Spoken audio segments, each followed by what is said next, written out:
ऐसी जगह है जिसका नाम शायद ही किसी इंडियन ने ना सुना हो।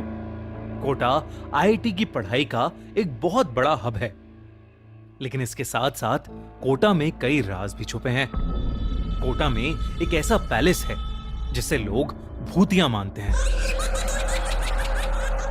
कोटा का बृजराज भवन पैलेस आज से लगभग 200 साल पुराना है, जो अब एक होटल की तरह यूज किया जाता है। लेकिन कहते हैं कि यह पैलेस देखने में जितना खूबसूरत और शानदार है, इसकी कहानी उतनी ही भयानक है। लेकिन कोटा के एक कॉलेज में पढ़ रहे मोहन को इसका अंदाजा नहीं था।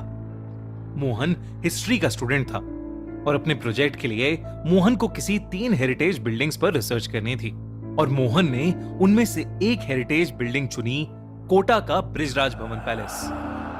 और शायद उसकी यही भूल उसे बहुत भारी पड़ने वाली थी। रिसर्च के लिए स्पेशल परमिशन लेकर एक शाम वो अपनी दोस्त और प्रोजेक्ट पार्टनर शिखा के साथ बृजराज भवन पैलेस पहुंच गया। वैसे तो मोहन के कोटा में रहने वाले एक दोस्त ने उसे बताया था कि बृजराज भवन पैलेस हॉन्टेड माना जाता है और उन्हें रात होने से पहले वहां से निकल जाना चाहिए। लेकिन मोहन इन सब चीजों में नहीं मानता था। जब मोहन और शिखा वहां पहुंचे तो वो पैलेस बिल्कुल बाकी पैलेसेस की तरह नॉर्मल लग रहा था। पत्थर से बनी हुई दीवारें, बड़े बड़े गार्डन्स और खूबसूरत नक्काशी। मोहन और शिखा पैलेस की रिसर्च में इतना बिजी हो गए कि रात कब हुई उन्हें पता ही नहीं चला। वो दोनों पैलेस से बस जाने ही वाले थे कि मोहन को पैलेस के कमरे के सामने से गुजरते हुए एक बहुत ठंडी हवा का झोंका महसूस हुआ। वो वहीं रुक गया और उस कमरे के बंद दरवाजे की तरफ देखने लगा। मोहन को अचानक ऐसा लगा कि जैसे कोई उस कमरे के अंदर बैठकर रो रहा है। मोहन शिखा की तरफ मुड़ा, पर शिखा वहां नहीं थी। उसके साथ चलते चलते अचानक से शिखा कहीं गायब हो गई थी। उधर अंदर से आ रही रोने की आवाज एकदम से तेज होने लगी। मोहन को अब हल्की हल्की घबराहट शुरू हो गई थी। वो शिखा को पुकारने लगा। उसकी आवाज पूरे पैलेस में मानो गूंज रही थी, लेकिन शिखा का कोई नामो निशान ही नहीं था। अब उस कमरे से आ रही रोने की आवाज और तेज हो गई थी। मोहन को ऐसा लग रहा था कि कोई आदमी दर्द में गुर्रा रहा है और जोर जोर से रो रहा है। मोहन कांपते हुए दरवाजे के पास गया और उसने अपना कान दरवाजे पर लगा लिया। लेकिन तभी एकदम से वो रोने की आवाज बंद हो गई। उस कमरे के दरवाजे पर ताला लगा था, तो मोहन दरवाजे पर लगी खिड़की से अंदर झांकने लगा, लेकिन अंदर उसे कोई इंसान नहीं दिख रहा था। वो वहां से जा ही रहा था कि अचानक वो बंद दरवाजा अपने आप खुल गया।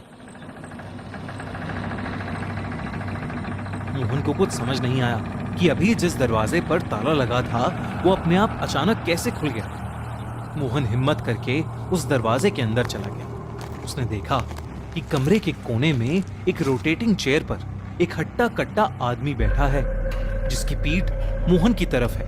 उस आदमी ने एक यूनिफॉर्म पहनी हुई है, ब्रिटिश इंडियन आर्मी की यूनिफॉर्म। मोहन ने देखा कि वहां वही आदमी बैठा रो रहा है। मोहन ने उसे आवाज लगाई, उससे पूछा कि उसे क्या हुआ है, लेकिन उसने कोई जवाब नहीं दिया। मोहन हिम्मत करके उसके पास गया और उसने जैसे ही उस आदमी के कंधे पर हाथ रखा, मोहन का हाथ उसके शरीर के आर पार हो गया। तभी अचानक उस आदमी की गर्दन अपने आप पूरी उल्टी हो गई। उसकी एक आंख फूटी हुई थी और दूसरी आंख बिल्कुल सफेद थी।